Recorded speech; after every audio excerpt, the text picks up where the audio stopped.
Mahfud, saya nanya dikit, Ya. dokumen yang menyandera kita itu dokumen apa? Dalam soal Freeport. Dalam soal Freeport, satu dokumen undang-undang yang pada waktu itu ditandatangani dan disetujui bersama oleh DPR bersama Pak Ginanjar. Cabut Saya aja. punya dokumennya. Nggak, cabut aja tuh undang-undang. Loh, kan orang sudah terikat sebelumnya undang-undang. Di situ disebut, sebentar, di kontrak itu, di MOU itu disebutkan undang-undang, meskipun undang-undang dicabut tidak berlaku bagi Freeport. Ada, Pak. Dengan ini, kami generasi penerus Tuan Stefanus Samberi menyatakan bahwa kontrak karya pertama PT Freeport McMoran yang ditandatangani oleh Tuan Stefanus Samberi selama 30 tahun, tahun 1967 sampai tahun 1997, itu legal. Sedangkan kontrak karya kedua yang ditandatangani oleh pemerintah Republik Indonesia dengan PT Freeport McMoran selama 30 tahun, tahun 1991 sampai tahun 2021, dan PT Freeport McMoran sepakat melakukan divestasi 51% saham kepada pemerintah Republik Indonesia adalah ilegal. 3. Perjanjian internasional mengenai Irian Barat or West Papua, Perjanjian New York tahun 1962, Perjanjian Roma tahun 1962, dan Perjanjian Kontrak Karya Pertama PT Freeport McMoran yang ditandatangani oleh Tuan Pendeta Stefanus Samberi tahun 1967. Kami bukan orang-orang bodoh di sini. Kami sudah mengerti juga sejarah proses penggabungan Papua ke dalam Indonesia. Ini masalah juga, ini persoalan juga. Saya sudah mempelajari proses politik penggabungan Papua di dalam Indonesia selama 23 tahun sejak 1999. Sehingga jangan lagi bermain-main dengan kami. Kami sudah belajar, kami sudah sekolah, kami sudah tahu. Jangan mempertahankan Papua dengan moncong senjata. Jangan mempertahankan Papua dengan kriminalisasi para pejabat. Jangan mempertahankan Papua dengan mutilasi rakyat. Jangan mempertahankan Papua dalam Indonesia dengan kriminalisasi rakyat. Itu tidak manusiawi. Itu tidak beradab. Itu tidak mencerminkan nilai-nilai Pancasila yang dimiliki sebagai falsafah Indonesia.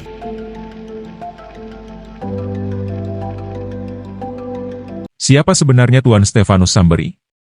Ke-1.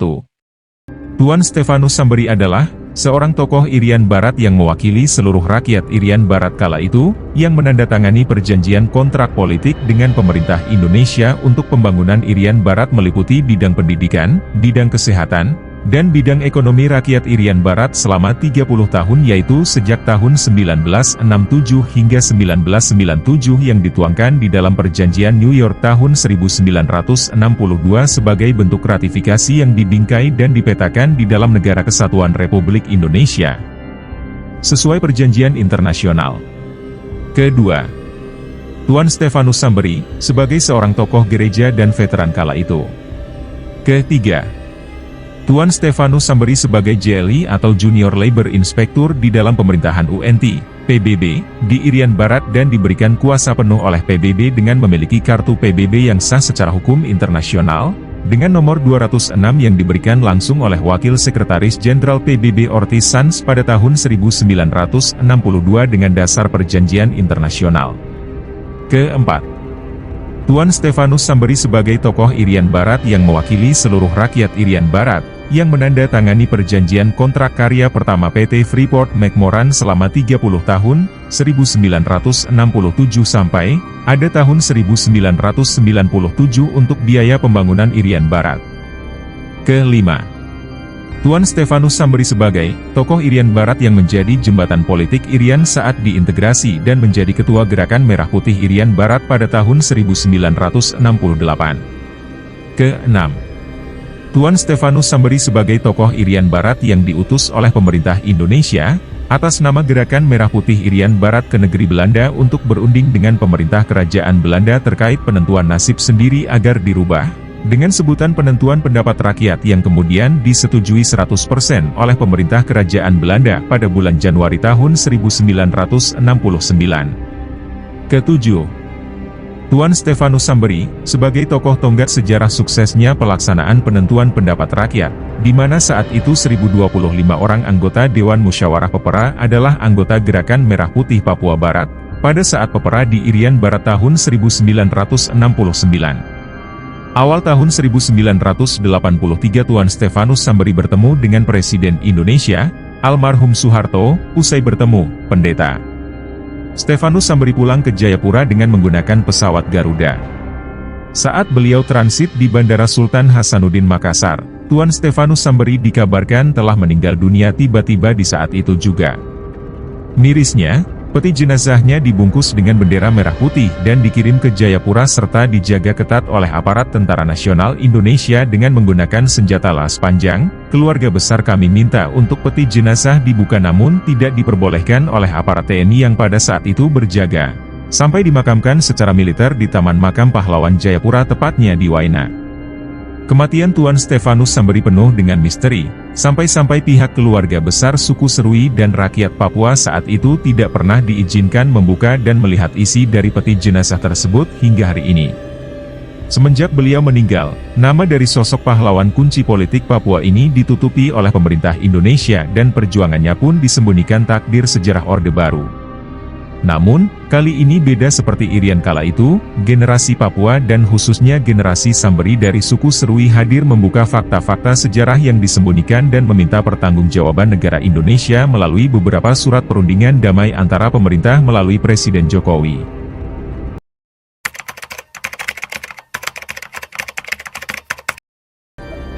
Kalau saya tahu semua sejarah asli Irian Barat itu berdasarkan dokumen peninggalan dari Tuan Samberi. Wow, masih tersimpan utuh ya? Dokumen ini juga yang ada di PBB, ada di Amerika, Belanda, Indonesia.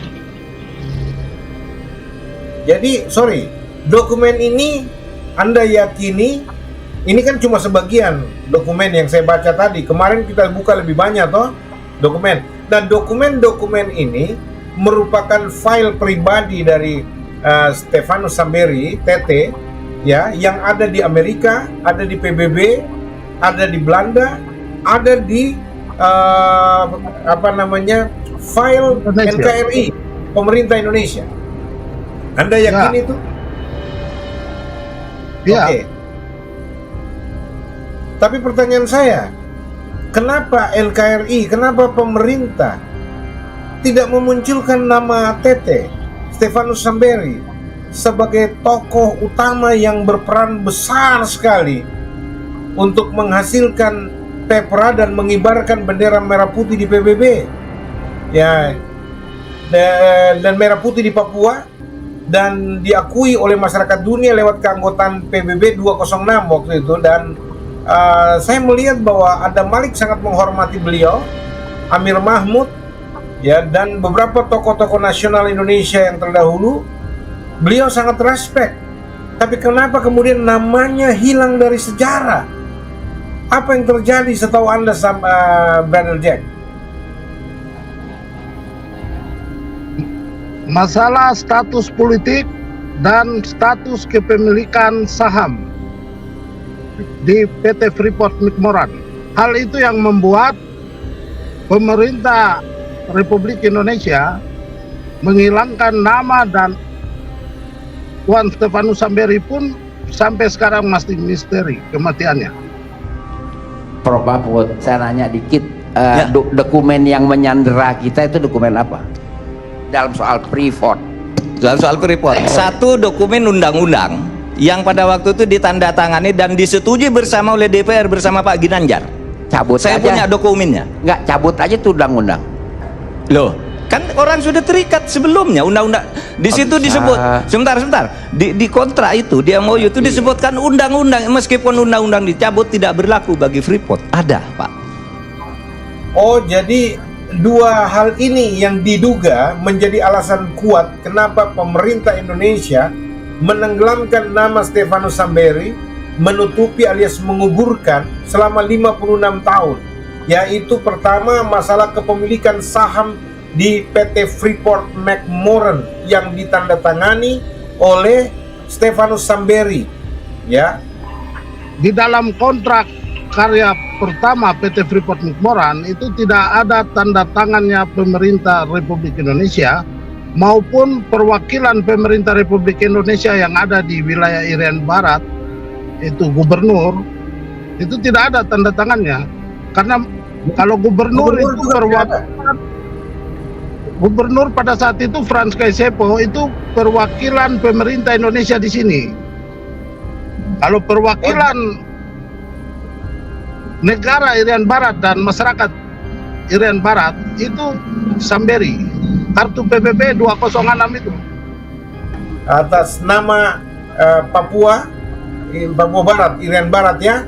Ya, dan kemudian status politik ini apa ini? Boleh diterangkan kedua ini penting sekali supaya masyarakat tahu, masyarakat dunia tahu.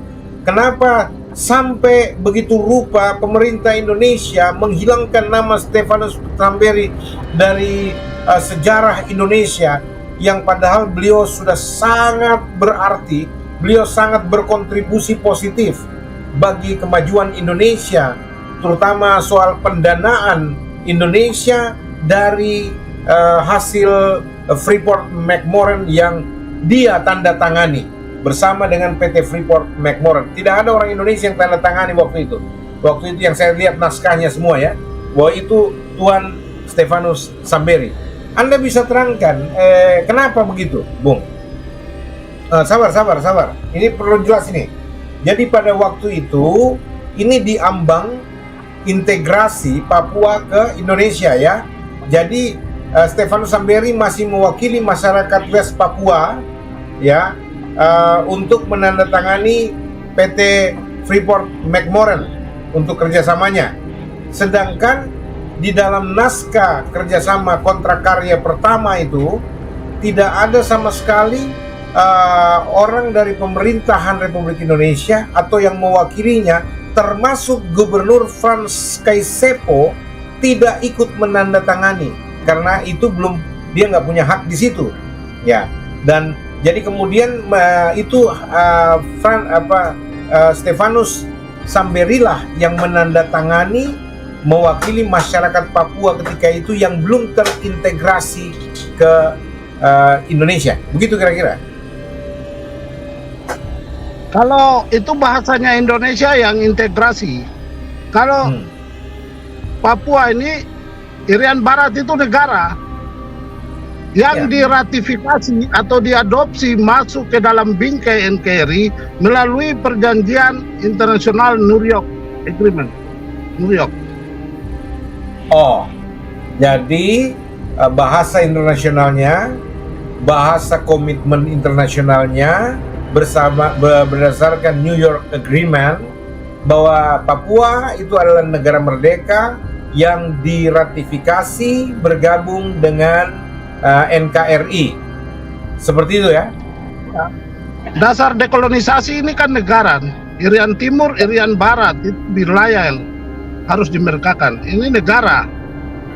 Saya sudah terangkan dari tadi. Jadi sebenarnya posisi Indonesia dengan Irian Barat waktu itu sama karena bekas kolonisasi. Jadi sama-sama negara yang sudah merdeka dari kolonialisme Belanda waktu itu kan. Nah, jadi itu sebenarnya bukan bangsa tanpa status negara merdeka lalu kemudian dicaplok atau diambil, dianeksasi istilahnya atau diintegrasikan ke Indonesia. Enggak. Papua Barat, West Papua waktu itu adalah memang negara merdeka, negara independen, bersama-sama statusnya dengan Indonesia yang merdeka dari kolonialisme kerajaan Belanda waktu itu. Begitu kira-kira ya, Bu? Benar. Oke. Masalah itu ada dua menurut saya. Pertama, karena kita ini tersandra oleh kejahatan jabatan masa lalu. Coba misalnya Freeport nih. Siapa orang Indonesia yang tidak mau bahwa Freeport itu jatuh ke tangan kita? Semua mau. Presiden sejelek apapun itu selalu dikampanyekan. Tetapi ketika sampai pada masanya, ternyata Freeport itu sudah punya dokumen hukum di mana dia diberi hak secara resmi oleh negara untuk mengelola ini dan diperpanjang 10 tahun sebelum berakhir dan tidak boleh ditolak selama Freeport mau. Tidak bisa disalahkan pemerintah berikutnya, karena kalau pemerintah berikutnya maksa ke peradilan internasional atau mungkin diadakan invasi sepihak. Nah itu persoalannya, kita ini tersandra sebenarnya. Nah oleh sebab itu cara menyelesaikan itu bukan berkampanye, besok kalau saya jadi gubernur Papua saya selesaikan Freeport. No, mereka punya dokumen sekarang, tidak bisa kata divestasi 51% oke, mereka sehari bilang oke, 2 hari kemudian bilang tidak, sampai sekarang. Prof Mahfud, saya nanya dikit, Ya. dokumen yang menyandera kita itu dokumen apa dalam soal Freeport? Dalam soal Freeport, satu dokumen undang-undang yang pada waktu itu ditandatangani dan disetujui bersama oleh DPR bersama Pak Ginanjar. Cabut Saya aja. punya dokumennya. Nggak, cabut aja tuh undang-undang. Loh, kan orang sudah terikat sebelumnya undang-undang. Di situ bisa. disebut, sebentar. Di kontrak itu, di MOU itu disebutkan undang-undang, meskipun undang-undang dicabut tidak berlaku bagi Freeport. Ada, Pak. Itu Pak Ginanjar dulu yang buat. Iya. Itu berjalan sampai sekarang. Saya ketika Sudirman Said itu dikritik rame-rame, gimana Anda kok bisa melakukan itu, merugikan rakyat? Dia ketemu saya, Pak, ini undang-undangnya. Ini hasil kesepakatan DPR dan pemerintah. Ada tanda tangan Pak Ginanjar waktu itu. Saya punya dokumennya. Nggak bisa dicabut, Pak. Seperti Bapak sudah beli lalu dicabut, berlaku ke yang lain, bukan ke Bapak. Karena dia berdasar undang-undang yang sah waktu itu. Nah ini persoalan kita, Pak. Ada hukum-hukum yang menyandera kita sampai sekarang karena kejahatan jabatan di masa lalu. Gitu. Tuh. Yang kedua memang karena moral. Moralitas kita ini bobrok sebenarnya. Sehingga apa? Nggak selesai-selesai masalah itu. Setiap muncul periode baru, muncul penjahat-penjahat baru, muncul koruptor-koruptor baru. Berkesinambungan kan, terwariskan itu moral-moral seperti itu. Muncul Kalau dokumen itu Undang-Undang nomor 22 itu kejahatan siapa, Pak? Kenapa? Undang-Undang nomor 22 yang menyandera kita dalam hal Freeport itu kejahatan siapa, Pak? Saya ingin ralat, itu bukan kejahatan dalam arti pidana, itu tidak ada pidananya. Itu adalah apa namanya, proses pembuatan hukum yang kolutif. Dan itu banyak terjadi zaman Orde Baru. Setiap undang-undang tuh satu pasal itu dibeli, Pak. Ini pasal ini, perusahaan ini yang beli. Kehutanan tuh satu dim tuh harganya satu orang bisa 50 juta, Pak, satu dim. Padahal undang-undang tuh kadang-kala sampai 200 dim. Bisa 50 juta satu orang. Berapa anggota pansusnya? 50 orang. Rupiah apa dolar, Pak? Rupiah. Kalau undang-undang rupiah, Pak. Pembuatan undang-undang masa dolar. Pada waktu itu ya, Pak, saya pernah dipersoalkan nih ketika bicara kayak gini, bahwa banyak pembuatan undang-undang itu yang dijual belikan. Lalu Pak Marzuki Ali sebagai ketua DPR marah, itu enggak benar tuh, ketua MK. Saya ketua MK, saya bilang saya tahu, dan saya nyebut lalu 8 orang pada ini. 8 orang sekarang sedang di penjara. Anda tahu enggak? Anak buah Anda, saya bilang sama Pak Marzuki, sekarang di penjara kan menjual undang-undang, bahwa undang-undang ini akan dimasukkan pasal ini, Anda akan mendapat ini, tetapi bayar dulu ke saya sebesar 8%. Ini sekarang orangnya masih di penjara semua, Pak. Itu pembuatan undang-undang kita sekarang ini yang harus diatasi ini untuk menyelesaikan masalah-masalah yang kayak gini ini. Oke. Oleh sebab itu bagi saya ancaman itu bukan 2030, itu enggak ada. 2030 hayalan. Yang nyata ancaman itu ada 4 dis yang akan menyebabkan kita ini hancur sebenarnya. Satu, kalau penegakan hukum berputar-putar seperti sekarang, berarti kita sudah terjebak di dalam sebuah disorientasi penegakan hukum. Salah jalan kita ini. Disorientasi yang berjalan terus ini akan menyebabkan distrust. Rakyat tidak percaya. Iya kan? Kalau ada orang ngomong, matikan TV-nya, bohong ini katanya. Mau ke pengadilan, nah bohong ini, nggak percaya pengadilan. Kalau distrust ini dibiarkan terus, akan terjadi disobedience, pembangkangan. Kalau pembangkangan terjadi, itulah disintegrasi. Bisa tahun depan, bisa tahun 2030, atau bisa tidak terjadi. Tergantung kita mau memperbaiki apa tidak ini. Soal ini semua. Saya mengikuti secara seksama siaran pers yang disampaikan Menko Polhukam Bapak Mahfud MD. Saudara-saudara, rakyat Indonesia dan rakyat Papua yang saya kasihi dan saya muliakan. Saya mau sampaikan yang pertama bahwa Papua aman. Papua tidak kacau. Papua ini adalah tanah leluhur kami, mama kami, masa depan kami, rumah kami, dan tanah yang diberikan Tuhan Allah kepada nenek moyang dan leluhur kami. Dan tanah ini juga leluhur dan nenek moyang kami juga mewariskan, menitipkan kepada kami dan anak cucu kami ke depan. Sehingga kami akan jaga tanah rumah kami dari kekacauan. Kalau kacau, kalau rusuh di tanah Papua, kemana kami pergi? Karena kami tidak punya tanah alternatif lain. Kalau saudara-saudara kami Indonesia yang datang ke sini untuk memperbaiki taraf kehidupan ekonomi mereka yang sudah sekian tahun di sini, yang setelah ada kekacauan, mereka akan pergi lari menyelamatkan diri karena mereka ada punya tanah leluhur mereka di luar Papua, di Jawa, di Sumatera, di Kalimantan, di Sulawesi, di Maluku atau di mana-mana, di Bali. Tapi kami tidak. Jadi saya mau sampaikan kepada Bapak Joko Widodo, Presiden Republik Indonesia, dan juga Menko Polhukam, Bapak Profesor Mahfud MD, dan semua, dan juga Tito Karnavian. Saya mau kasih tahu, saya mau sampaikan, yang mengacaukan kami Papua adalah orang Jakarta, orang Indonesia. Mereka selalu menyampaikan informasi pernyataan-pernyataan yang memprovokasi rakyat Indonesia dan rakyat Papua. Saya mengapa katakan rakyat Indonesia dan rakyat Papua? Dua bangsa yang berbeda, dan saya sendiri sudah mempelajari sejarah, benar. Jadi sekarang saya mau sampaikan ini. Jadi persoalan yang disampaikan oleh Mahfud MD dalam siaran pers tadi tentang penetapan Bapak Lukas NMB Gubernur Papua sebagai tersangka, jangan mengalihkan persoalan, jangan mengalihkan substansi masalah, akar sejarah konflik Papua. Jangan. Negara harus bertanggung jawab menyelesaikan akar konflik persoalan Papua yang terlama dan terpanjang di Asia, yaitu pelanggaran HAM berat yang dilakukan oleh negara selama ini, yang sudah ditemukan oleh Lembaga Ilmu Pengetahuan Indonesia 4 akar masalah. Kami bukan orang-orang bodoh di sini. Kami sudah mengerti juga sejarah proses penggabungan Papua ke dalam Indonesia.